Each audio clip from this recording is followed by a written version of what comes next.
Edgar, ako last question na lang. Totoo ba na pinagselosan ka daw ni Coco kay Julia? Hindi po. Kasi kapag nakikita kami ni Coco, magkaibigan po kami ni Coco talaga. Kasi before sa GMA, magkasama kami sa isang boy group, yung Studs. Kumbaga, doon pa lang, doon nagsimula na magkakilala kami ng personal, naging magkaibigan kami. Tapos pag nakikita kami sa mga events sa ABS, si Coco minsan i-invite niya ako sa bahay niya.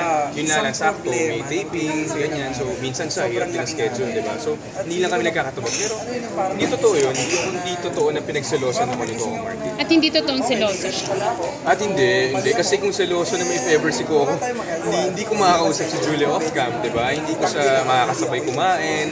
Kumbaga, hindi kami makakapag-chikahan doon sa tent, hindi kami magkakasama sa loob ng isang tent, di ba? So, kinukumpirma mong laging bumibisita si Coco sa Doble Cara? Ay, hindi. Never ko siyang nakita. Ikaw lang dito. Never ko siya nakita. Kinukumpirma mong sila talaga? Ha? Sila Hindi ko talaga? alam. Siyempre ako sinasagot ko lang naman yung tanong. So hindi ka nga, Maka-quote pa ako. hindi ka conscious doon sa parang iwasan si Julia dahil nga magselo si Coco. Kaya nagkakasabay kayo kumain. Ay, hindi. And si Julie naman, friendly naman yan eh. Kumbaga wala namang, if ever kung meron man silang, di ba, something. Ako, nakikita ko kay Julia, wala namang hindi siya naglagay ng wall sa amin, sa mga leading man niya sa Doble Cara. Friendly si Julia. And ako, hindi kaya wala akong idea na hindi papasok sa isip ko na, ay, baka sila ni Coco. Hindi. Wala siyang mga hesitation sa mga eksena niyo. Wala.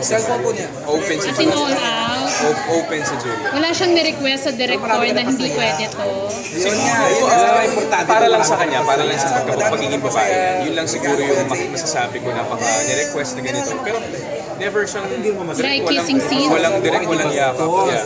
Kissing scenes lang ang restrictions niya. Yeah, kasi syempre, di ba, medyo may May air. Tingin ko, may pagkabata pa rin naman siya. Nananag mo ka Kasi yung pagiging babae niya yan. So, respeto. Pero kay Coco pumayag na siya. Pero message na Si Shia Ang kaya... tips ko.